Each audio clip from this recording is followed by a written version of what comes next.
all, and welcome to my next session on economics chit chat. We have been talking about the savings part and what are the different instruments that are available for savings. And in the last video, I had spoken about mutual funds as one of the sectors of savings. Now, what are these mutual funds actually? I just want to give a very brief insight into what is mutual funds and how do they part importance sector in terms of savings. Now, mutual funds is the collection of funds put together, which means to say that there are companies which will collect money from the investors on a small time, on a regular basis, or on one time basis also, and invest on behalf of them into different sectors altogether.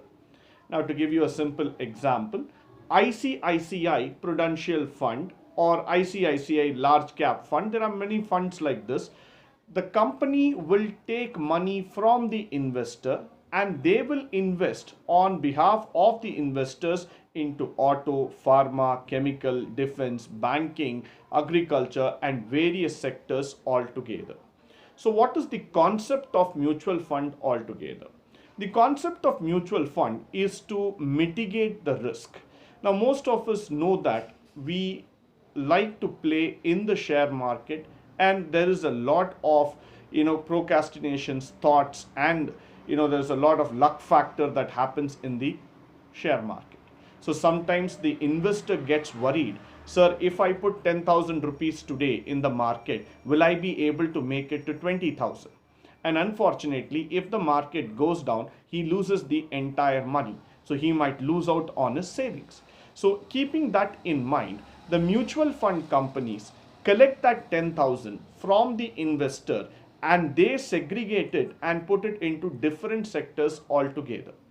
Now, the mutual fund companies try to understand the risk factors that are associated with each and every sector. They try to allocate the fund on a proportionate basis depending on the investor's attitude towards money. Now, there are people who like to take risk and put the money. There are people who will say, no, sir, I want to play it safe. There are people who will say that, sir, I can take 50% risk, not more than that. So what happens here is that the mutual fund company looks into the investor's financial behavior, and based on their liking, based on their preferences, they will invest the money. They will suggest you a fund through which you can invest and you can grow on a regular basis. So how does the mutual fund work exactly? There are a lot of companies which will have an asset management company. Now, for example, let's say ICICI itself, they will have an ICICI AMC, which means asset management company. The asset management company will be the overall parent company which will have all the funds collected by the investors.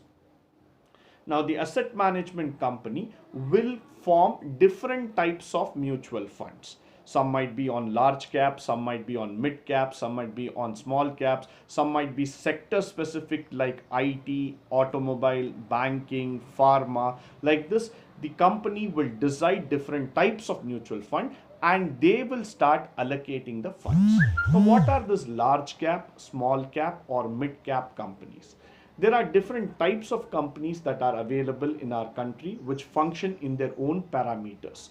Now, when I say a large cap company, there might be companies which are having more than 1,000 crores plus turnover. So when I say mid cap companies, 500 to 1,000 crores. When I say small cap companies, 250 to 500 crores. So like this, they have the segregation in terms of turnover, in terms of the asset, in terms of market exposures and other factors altogether. So the company now decides in what segment they want to take forward and they start getting listing accordingly. But as an individual investors, we might not know about the market technicalities. We might just believe the news that is coming in the market and we might just go blindly and invest on that company. The next day, if the share value of the company starts falling down, then automatically you and me would get completely dejected or disappointed. In order to avoid this, what we need to do is that we need to start allocating our money on a regular basis. Let's say it starts from 500 rupees, the minimum SIP. When I say SIP, it stands for systematic investment plan.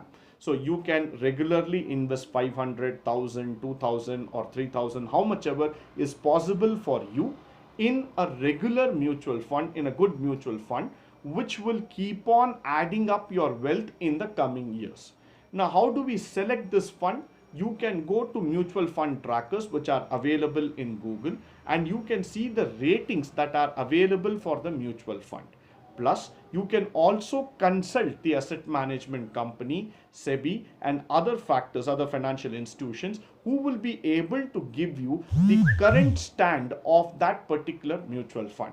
So based on the risk factors, based on the capability factors, you will be able to invest on a regular basis.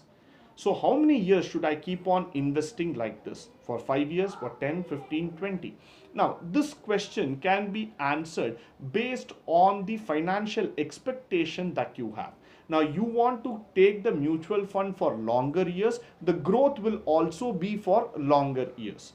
You want to take it for a short-term purpose, for some emergency purpose, for a quick wealth creation, you can take it for 3 years or for 5 years, and then you can close the mutual fund, and based on the market value, that is the NAV, you will be getting back your returns. Now, I mentioned about a word called NAV. What does NAV stands for?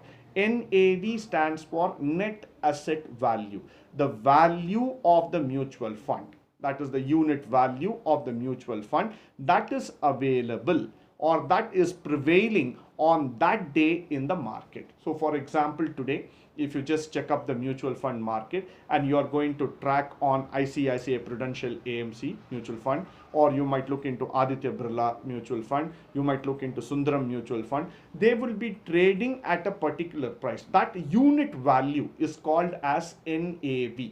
Suppose the NAV today is 72 rupees, 29 rupees, 34 rupees. So that is the value of 1 unit of that mutual fund. So you can now decide how many units you want to buy. The other important factor that we need to keep in mind is that mutual fund is not a compulsory ideology, which means to say that, sir, I should invest only 50,000 every month, or I should invest only 20,000 every month. It depends on your convenience. So this month, if you want to start with 2,000, you start it with 2,000. Next month, you have more money. You can again put that money like 3,000 or 4,000. So according to your convenience, you can plan out your savings and you can start going forward. Why this mutual funds is very, very important for us at this juncture. Right now, if you look at our situation, because of the crisis, the economic and the market conditions have crashed down. But this is not going to be there for long years. This is not going to be there for a very long time. Definitely the market will rebound and all the companies will start performing, and by the next quarter definitely they will try to clock profits, which means they will definitely boost their manufacturing capacity and try to make more profits in the coming year.